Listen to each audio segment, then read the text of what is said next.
श्री सीताराम जी सरकार की जय। श्री हनुमान जी महाराज की जय। श्री गौरी शंकर भगवान की जय। श्री अयोध्या धाम की जय। श्री सरयू महारानी जी की जय। सब संतन की जय, सब भक्तन की जय। जय जय श्री सीताराम। मानस जी में ध्यान की जो उच्चतम अवस्था है वो या तो शंकर जी में देखी जाती है या फिर रावण में। रावण का नाम सुन के थोड़ा सा विस्मय हो जाता है, थोड़ा सा आश्चर्यजनक वाली बात होती है कि रावण का नाम क्यों लिया गया। रावण में ध्यान करने की अद्भुत क्षमता है। लंका कांड का आपको स्मरण होगा ही। मेघनाथ मारा जा चुका है, कुंभकर्ण मारा जा चुका है और लंका के जो अधिकांश योद्धा हैं वो भी मारे जा चुके हैं। अब शेष है तो केवल रावण। यह संदेश जब माता जानकी को प्रातःकाल प्राप्त होता है कि आज राम जी का रावण से युद्ध होगा, तो माता जानकी को यही लगा कि अब तो ऐसा है, सब तो मर चुके हैं, तो कुछ समय के पश्चात दोपहर तक शाम तक रावण का भी वध हो जाएगा, जैसे कुंभकर्ण और मेघनाथ का हुआ, और हमारा जो संकट है, विपत्ति है, वो भी थोड़ी देर में समाप्त हो जाएगी। जब त्रिजटा आती हैं लौटकर सायंकाल को, तो जानकी पूछती हैं कि रावण मारा गया? तो वो कहती है नहीं देवी, दिन भर युद्ध चलता रहा लेकिन रावण नहीं मरा। अब दूसरे दिन भी वही, तीसरे दिन भी वही, चौथे दिन भी वही, है ना। आप सभी को स्मरण हो या ना हो, राम जी और रावण का युद्ध है वो 17 दिनों तक चला। तो जब 17 दिन तक जब यही उत्तर माता जानकी को प्राप्त होता रहा तो वो व्याकुल हो गई, और व्याकुल होकर उन्होंने कहा कि त्रिजटा माता, मैं तो आज तक यही समझती रही कि हमारे जो स्वामी हैं, प्रभु हैं, रामभद्र हैं, उनका जो बाण है अमोघ है। जब वो किसी लक्ष्य की ओर चलता है तो लक्ष्य को पूरा होकर ही आता है। लेकिन मुझे बड़ा आश्चर्य होता है जब तुम ये कहती हो कि राम जी के बाण के द्वारा रावण का सिर कट जाता है, फिर भी रावण के नए सिर निकल आते हैं। तो मुझे यही लगता है कि होना हो मेरा दुर्भाग्य ही इतना प्रबल है कि राम जी के जो बाण है ना, ये आज निष्फल हो गए हैं। इससे बढ़कर मेरा दुर्भाग्य क्या होगा।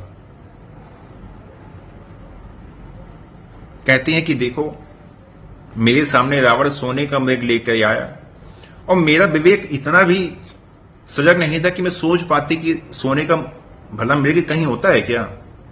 लेकिन ना केवल मैंने उसे असली माना, अपितु राम जी से अनुरोध किया, प्रभु से अनुरोध किया कि आप उसे ले आइए।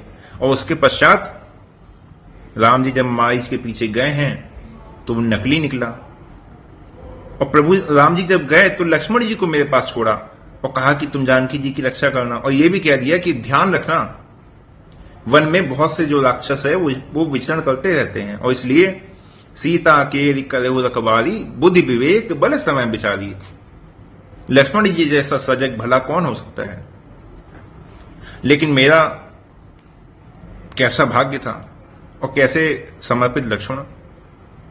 मैंने मारीच के स्वर को प्रभु का स्वर मान लिया। उसके पश्चात लक्ष्मण जी से आग्रह किया कि आप जाके अपने भैया की सहायता कीजिए।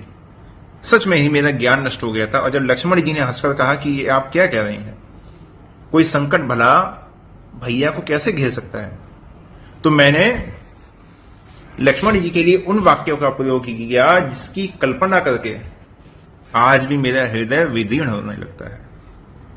लक्ष्मण को मैंने ये सब कैसे कह दिया जो मेरे मुंह से निकले। और आज जब मैं देख रही हूं कि लंका में रहते हुए भी प्रभु के द्वारा संहार होने पर भी रावण की मृत्यु नहीं हो रही है, तो माता अब तो मैं यही कह सकती हूं कि आज हो ना हो विधाता मेरे प्रतिकूल ही है। जेहि विधि मोहि दुख दुसह सहाय, लक्ष्मण कहूं कटु वचन कहाय। मोर अभाग जियावत ओहि, मेरा दुर्भाग्य है जो रावण को जिला रहा है। जेहि हों हरिपद कमल बिछोही, इसलिए मैं राम जी के चरण कमलों से दूर हूं। ये तो रावण का ध्यान था। आप सभी जानते हैं रावण के ध्यान में जानकी जी थी, इसलिए रावण का संहार नहीं कर रहे थे। जो माता त्रिजटा है ना, ये भी ध्यान पद्धति की एक तरह से आचार्य है। इनका भी ध्यान बड़ा प्रबल है। ध्यान से सुनिएगा, है ना। सुनहु तात मन मति चितलाई, जो राम जी की कथा के लिए कहा जाता है। अब देखिए माता त्रिजटा कौन है ना। त्रिजटा में एक शब्द आता है त्रि। ठीक, जब कोई व्यक्ति ध्यान करता है तो जिसका ध्यान करता है उसके लिए ध्येय, जो करने वाला है ध्याता, और यही ध्याता और ध्यान जो ध्येय जो है ना, तो उसे चाहे शिखर कह लीजिए, वहां तक उसको लेके जाता है ना। चाहे शिखर कहें या जटा कहें, वहां तक उसको लेके जाता है।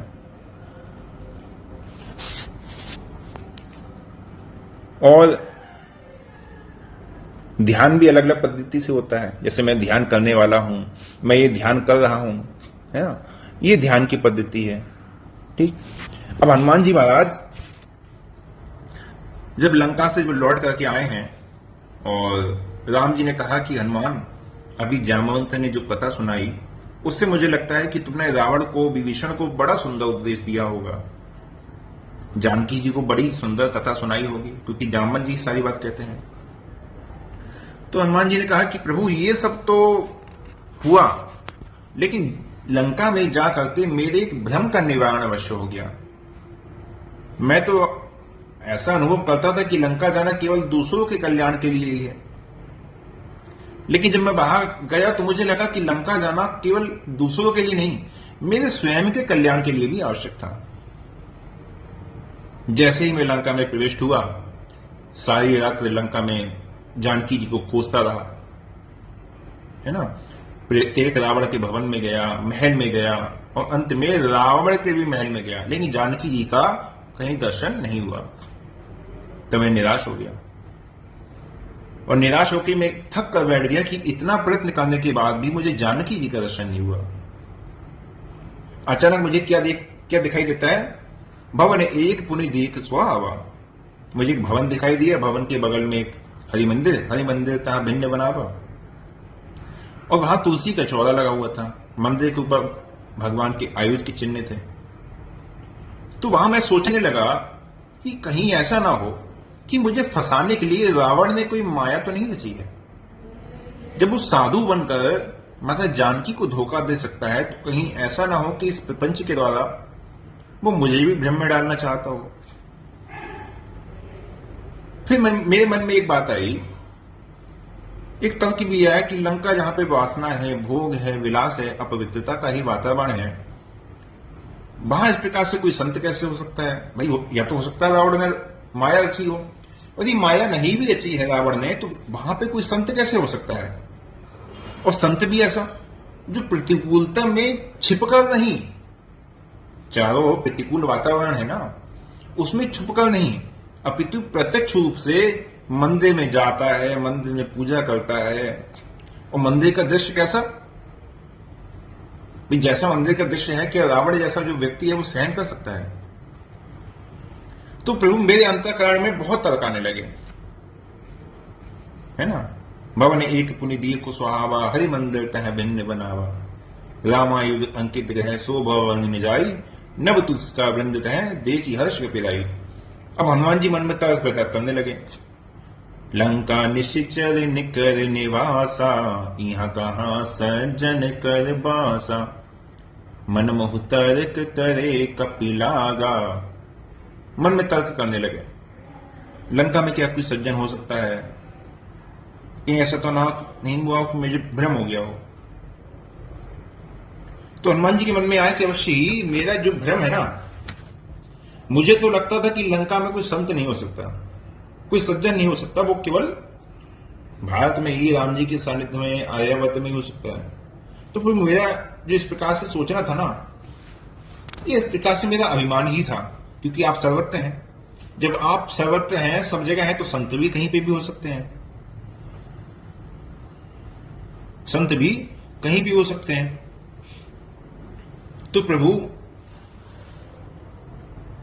इतना बड़ा जब मैं खोज करने के लिए गया, और जिसने लंका का कोना कोना देख लिया हो, अंत में जब मुझे लगा कि जब लंका में सीता जी नहीं है, तो प्रभु उस स्थिति में यदि लंका के एक संत की कृपा ना होती, तो माता जानकी का मुझे ठीक ठीक पता नहीं चलता। और यहां तक कि वहां पहुंचने के मार्ग को भी मैं नहीं जान सकता था। मैं जिस उद्देश्य को लेकर के आया था लंका में खोजने के बाद, प्रभु मुझे मुझे मैं ढूंढ ही नहीं पाया। मशक समान रूप कपिधरी, मच्छर के बना समान बन के ढूंढा, लेकिन फिर भी खोज नहीं पाए।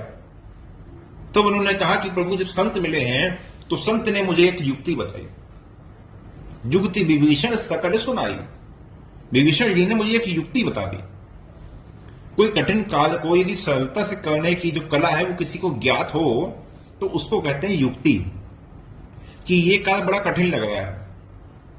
तो विभीषण जी ने कहा अरे इस तरह से करो, और ये कार्य बड़ी ही सरलता से हो जाएगा। बोले महाराज मुझे पहली बार अनुभव हुआ कि नहीं, लंका में भी इतने बड़े संत हैं जिनकी सहायता से इतना प्रयत्न करने पर भी जो कार्य नहीं हुआ वो उनकी छोटी सी युक्ति से वो कार्य हो गया।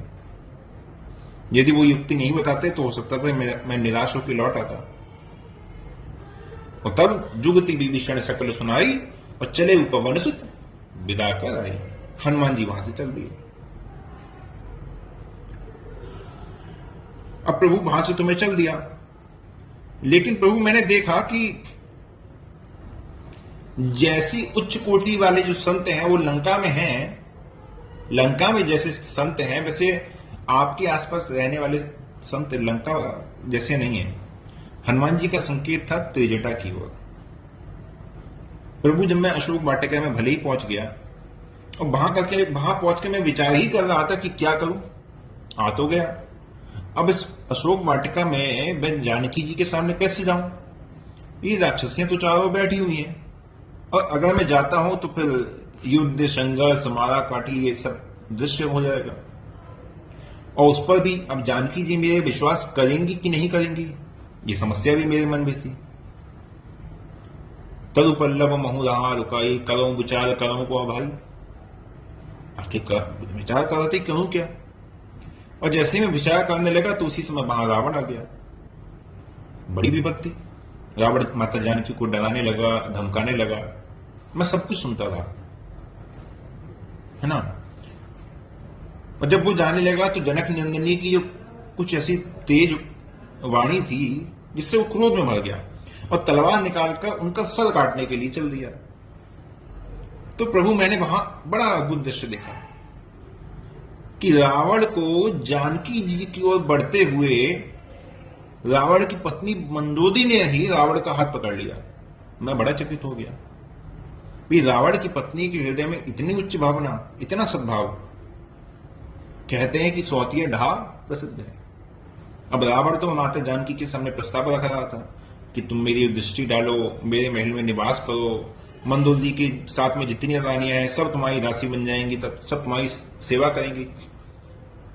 कह रावण सुन सुमुखी सयानी, मंदोदरी आदि सब रानी, तब अनुचरी करऊ पन मोरा। सब तुम्हारी अनुचरी करेंगी। तो प्रभु अब रावण जब माता जानकी की ओर तलवार लेके चला है तो प्रभु अब वहां पे मंदोदरी को प्रसन्न होना चाहिए था कि दुखी होना चाहिए था? भाई स्वभाव तो ये कहता है, मानवीय स्वभाव की उन्हें प्रसन्न होना चाहिए था कि चलो बढ़िया है, कहां दासी बनने की कल्पना कर रहे थे, लेकिन जब इसका सर ही कट जाएगा तो बढ़िया है, भाई तो मेरा जो पटरानी का पद है इससे नीचे उतरने की स्थिति भी नहीं रहेगी। लेकिन प्रभु उसने रावण का हाथ पकड़ लिया। मुझे तो लगा कि लंका में रावण जैसा दुष्चरित्र हो, लेकिन प्रभु वहां पे मंदोदरी जैसी सच्चरित्र नारी भी है जिसके हृदय में इतना ऊंचा भाव है। और उनके जाने के बाद फिर रावण ने राक्षसियों से कहा कि ऐसा है, मैं तुम्हें 1 मास का समय देता हूं, तुम सीता को डराओ, धमकाओ, प्रेरित करो कि ये किसी भी तरह मेरे प्रस्ताव को स्वीकार कर लें। यदि 1 मास में भी मेरे प्रस्ताव को स्वीकार नहीं किया तो इनका सर काट लूंगा। अब क्या हुआ कि राक्षसियां भयानक वेश बनाकर माता जानकी को डराने लगी। अब प्रभु मेरी विपत्ति की कल्पना आप स्वयं कीजिए। मैं तो अनुभव करने लगा कि एक तो बड़ी कठिनाई से यहां पहुंचा और पहुंचने के बाद एक के बाद दूसरी विपत्ति सामने आ रही। अब मैं क्या करूं? जिन राक्षसियों को रावण ने नियुक्त कर रखा था कि जानकी जी को डराओ, प्रभु उसमें त्रिजटा नाम की एक राक्षसी थी। अब त्रिजटा की संपूर्ण जो वाणी है वो हनुमान जी ऊपर से सुन रहे हैं। त्रिजटा ने कहा कि तुम इस प्रकार से उसको डराने की भूल मत करो, मैं तुम्हें बताना कुछ चाहती हूं। मैंने एक स्वप्न देखा है, ठीक है, मैंने एक स्वप्न देखा है। चौपाई आप माना जी से चाहे तो देख लीजिएगा, पढ़ लीजिएगा, क्योंकि चौपाई लेके चलेंगे तो थोड़ा और लंबा हो जाएगा। तो उन्होंने कहा कि मैंने एक स्वप्न देखा है। क्या स्वप्न देखा है? कि लंका में एक बड़ा भाई बंदा आया है। हनुमान जी चौंक गए। मैं इतना छुपकर आया कि कहीं कोई देख ना ले, और स्वप्न में भी मेरे आने का समाचार जिससे मिल गया उसका अंतःकरण कैसा विलक्षण होगा। सपने को तो लोग झूठ ही मानते हैं कि सपना माने मतलब झूठ, है ना। सत्य हरि भजन है, जगत सब सपना, स्वप्न का मतलब झूठ होता है। लेकिन जिसका अंतःकरण इतना पवित्र है कि इसको स्वप्न भी असत्य नहीं है, कल्पना नहीं है, यथार्थ है, उससे ऊंची स्थिति किसी की नहीं हो सकती। संसार में सपना झूठा ही माना जाता है। तो प्रभु उसने बड़ी विचित्र भविष्यवाणी की। उसने कहा याद रखना, उस स्वप्न के आगे ही मैंने देखा है, वो बानर आएगा, लंका को जलाएगा। अब तो हनुमान जी के लिए और बड़ा विचित्र कि राम जी ने तो लंका जलाने का कोई आदेश दिया नहीं, और त्रिजटा कहती है, भविष्यवाणी करती है कि जात उधान सेना सब मारी। अंत में राम जी आएंगे, सारी राक्षसों की सेना नष्ट हो जाएगी, और खल आरूढ़ न जन दस सीसा, मुंडित सिर खंडित भुज बीसा, ए विदिशो दक्षिण दिशि जाई, लंका मनहु विभीषण पाई। अभी विभीषण जी को लंका से निकाला नहीं गया है, अभी उन्होंने सभा में प्रस्ताव नहीं रखा है, अभी वो समुद्र पार करके अभी गए नहीं है, अभी राम जी समुद्र पार करके लंका में आए नहीं है, अभी समुद्र के पार जानकी है कि नहीं है पता भी नहीं है। लेकिन त्रिजटा कह रहे हैं कि लंका मनहु विभीषण पाई, रावण तो मर जाएगा, लंका तो विभीषण को ही मिलेगी। सारे रामायण का भविष्य वहां पे उन्होंने अपने माध्यम से लिख दिया, सब भविष्य दे दिया, सारा उन्होंने सब कर दिया। युद्ध होगा, राक्षस मारे जाएंगे, रावण का विनाश होगा, विनाश के बाद लंका के राज्य पर विभीषण जी है ना प्रतिष्ठित होंगे। अब हनुमान जी को पता चला, वो पता चला जो उन्हें स्वयं नहीं पता था, जिसके विषय में उन्हें ज्ञात ही नहीं था। तो गोस्वामी जी से पूछा गया कि भाई ऐसा अद्भुत पात्र है कौन जिसे सब कुछ पता है। तो गोस्वामी जी ने कहा कि भाई इसका नाम त्रिजटा है। किस जाति में जन्म हुआ है? त्रिजटा नाम राक्षसी का, बोले राक्षस जाति में जन्म हुआ है। तो राक्षसी में इतनी भविष्यवाणी करने की शक्ति कहां से आ गई? राक्षसी में इतनी भविष्यवाणी करने की शक्ति कहां से आ गई? तो उन्होंने कहा कि संत के संग से, है ना, संत के संग से। संत कौन है? विभीषण। जैसे आम का कोई वृक्ष है ना, आम के वृक्ष के दृष्टांत के हिसाब से देखते हैं, क्योंकि मानस जी में संकेत वही दिया हुआ है। जैसे अमराई है, तो क्या कहता है, आम के बाग में सर्वप्रथम क्या होता है कि आम के जो वृक्ष है उस पर बॉल आता है, ठीक, और वो भी सारे मास तो आता नहीं है, बसंत ऋतु में आता है। और बॉल के बाद धीरे धीरे देखते हैं तो क्या कहते हैं, छोटे छोटे फल, आम का जो नन्हा रूप है अमिया के रूप में वो दिखाई देता है। और फिर क्या दिखाई देता है कि धीरे धीरे जो नन्हा से दिखाई देने वाला फल है बड़ा होकर एक बड़े रूप में सामने आ जाता है, और आ जाने के बाद फिर वो एक समय आता है कि वो पक जाता है और इतना रसीला हो जाता है कि उसका आनंद, जो भी उसका रस पीता है उसको बड़ी तृप्ति हो जाती है। अब भक्ति क्या है ना, भक्ति हम सबके जीवन में उस आनंद के रस की तरह है, ठीक है। भक्ति उस आनंद के रस की तरह है। जो संतों का समूह है वो उस आम का जो बाग है ना, अमुराई है। जो हमारी श्रद्धा है संतों के पास जाने की, वो है बसंत ऋतु। अर्थात संत के पास यदि अश्रद्धा लेके जाएं, अश्रद्धा की आंधी लेके जाएंगे, कुतर्क लेके जाएंगे, तो क्या होगा, वो अमलाई में जो बॉल आने को होगा वो कभी आएगा नहीं आएगा ना। और वृक्ष की डाली में जो थोड़ा बहुत जो फल लगा होगा वो भी क्या होगा, वो भी टूट के बिखर जाएगा, है ना। तो संत के पास जब जाए तो कुतर्क के स्थान पर श्रद्धा लेके जाए तो क्या होगा, सबसे पहले बॉल लगेगा। वो बॉल क्या है, समझम नियम फूल फल ज्ञाना। संत के पास श्रद्धा लेके जाएंगे, संत आपको बताएंगे कि देखो क्या आपको जीवन में करना है, कैसी आपको साधना करनी है, कौन सी साधना आपके लिए ठीक रहेगी, और ये सब आपने स्वीकार कर लिए तो मानो अब बॉल लग गया। अब क्या है, एक दो छोटे छोटे संकल्प बता देंगे, इतना नाम जप करना है, इस पद्धति चलाना है, तिलक धारण करना है, बताएंगे ना। ये सब करके धीरे धीरे क्या होगा, वो जो बॉल होगा ना, जो आपकी साधना होगी, और उसमें ज्ञान का उदय हो जाएगा, अर्थात वो छोटी छोटी जो है आम का जो फल है वो हो जाएगा। अब वो आम का फल तब तक नहीं पकेगा, कब तक नहीं पकेगा, जब तक कि उसमें रस नहीं आता, तब तक नहीं कह सकते कि वो पक गया, जब तक वो आनंद देने वाला, भूख मिटाने वाला नहीं हो जाए। तो अब वो आनंद क्या है, वो आनंद है भगवान के चरणों में जब रति उत्पन्न हो जाए, वो है रस भक्ति का, है ना। तो मानो आम का रस अब पूरी तरह से रसीला हो गया, है ना। संत सभा चाहूं दिशि अवराई, श्रद्धा ऋतु बसंत समगाई। और फिर क्या कहा गया, समझम नियम फूल फल ज्ञाना, हरिपद रति रस वेद बखाना। आम में जो रस आ जाता है ना, वो ही भगवान के चरणों में रति आ जाती है। ये कैसे हुआ, जब संत के कृपा हुई तब ये हुआ, जब विभीषण जी की कृपा हुई जटा पे तब ये हुआ। अब अंतःकरण में भगवान के प्रति रति का उदय हो गया, है ना, जीवन धन्य हो गया और जीवन पूर्ण हो गया। अब रति जो शब्द है ना, इसका बड़ा महत्व है।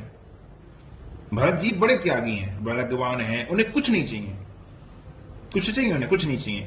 अर्थ की भी इच्छा नहीं है, धर्म की इच्छा नहीं है, काम की इच्छा नहीं है, मोक्ष की इच्छा नहीं है, कुछ नहीं चाहिए। अर्थ न धर्म न काम रुचि, गति न चहु निर्वाण। अच्छा, कुछ नहीं चाहिए, नहीं कुछ चाहिए। क्या चाहिए, जन्म जन्म रति राम पद, यह वरदान नान। भरत जी वरदान मांग रहे हैं माता गंगा जी से कि मुझे राम जी के चरणों में रति दे दो। और माता त्रिजटा के लिए राम चरण रति निपुण विवेका, राम जी के चरणों में रति उन्हें प्राप्त है। और भरत जी रति मांग रहे हैं कि राम जी के चरणों में बस रति हो जाए, इसे छोड़कर कुछ नहीं चाहिए। कुछ चाहिए, कुछ नहीं चाहिए। और भक्त का स्वार्थ भी इतना ही होता है। भक्त का स्वार्थ इससे ज्यादा है क्या, स्वार्थ साच जीव कहूं एहा, मन क्रम बचन राम पद नेहा। भाई ये मिल जाए तो सब कुछ हो जाएगा। किसी को भाई भगवान के चरणों में प्रेम मिल जाए तो उसके लिए सब कुछ हो गया, उसको फिर कुछ नहीं चाहिए, है ना। तो हरि पद रति रस वेद व खाना, भगवान के चरणों में प्रेम हो गया, भगवान के चरणों में रस मिल गया, ये संत के चरण का आश्रय हो गया। तो भाई जी तो इतने चतुर है कि भाई फल नहीं चाहिए, भगवान के चरणों में रति के रूप में जो रस है उसको ही ग्रहण करना है। और ये जो रति है ना, यही मानस जी में भक्ति की सबसे ऊंची स्थिति है। इससे ऊंची स्थिति मानस जी में दूसरी भक्ति की दी ही नहीं है। संसारिक शब्दों में जिस रति को लोग श्रृंगार के रूप में प्रयोग करते हैं, काम के रूप में प्रयोग करते हैं, अर्थ से जोड़ते हैं ना कि धन से बड़ी स्नेह हो जाए, धन की रति हो जाए, धन से किसी प्रकार से तृप्ति हो जाए, तो नहीं। भक्त के लिए तो एक ही रति है कि भगवान के चरणों में प्रेम हो जाए। अब भरत जी की तो रति की बात आ गई कि भरत जी तो रति का वरदान मांग रहे हैं। क्या लक्ष्मण जी को वो रति प्राप्त है? मानस जी में जब प्रारंभ में जाएंगे बालकांड में, तो वहां लक्ष्मण जी को जब माता सुमित्रा जब राम जी के साथ भेजती हैं, जब लक्ष्मण जी को विदा देने लगती हैं तो एक आशीर्वाद देती हैं। क्या आशीर्वाद देती हैं? रति होई अविरल अमल, है ना, रति होई अविरल अमल, श्री रघुवीर पथ नित नित नई। तुम्हें राम जी के चरणों में रति हो, और ऐसी रति नहीं हो, नित नई रति हो। नित नई रति तक नित नए प्रकार से राम जी के चरणों में तुम्हारा प्रेम हो। लक्ष्मण जी को रति का वरदान यहां मिल गया, है ना। भरत जी को वरदान गंगा जी से मिल गया, और हनुमान जी तो भक्ति के आचार्य हैं ही। तो अब इन लोगों के जीवन में भगवान के चरणों में प्रेम हो जाए, रति हो जाए, तो कोई ऐसा बड़ा आश्चर्य नहीं है कि चलो ठीक है, एक तरह से साक्षात भगवान के सब पार्षद ही हैं, तो ठीक है, रति ठीक है। लेकिन जब गोस्वामी जी जब माता त्रिजटा का जब परिचय देते हैं कि त्रिजटा नाम राक्षसी एका, रामचरण रति निपुण विवेका, राम जी के चरणों में इनकी रति है, राम जी के चरणों में प्रेम होकर राम जी के चरणों से एक हो गई है। उस स्थिति को त्रिजटा ने पा लिया है, राम चरण रति निपुण विवेका। कैसा अनुपम प्रेम है उनका, है ना। अब आज के प्रसंग को यहीं विश्राम देते हैं समय को देखते हुए, इसके आगे की फिर कल हम लोग सुनेंगे। ठीक है, आज के लिए विश्राम देते हैं। जय जय श्री सीता।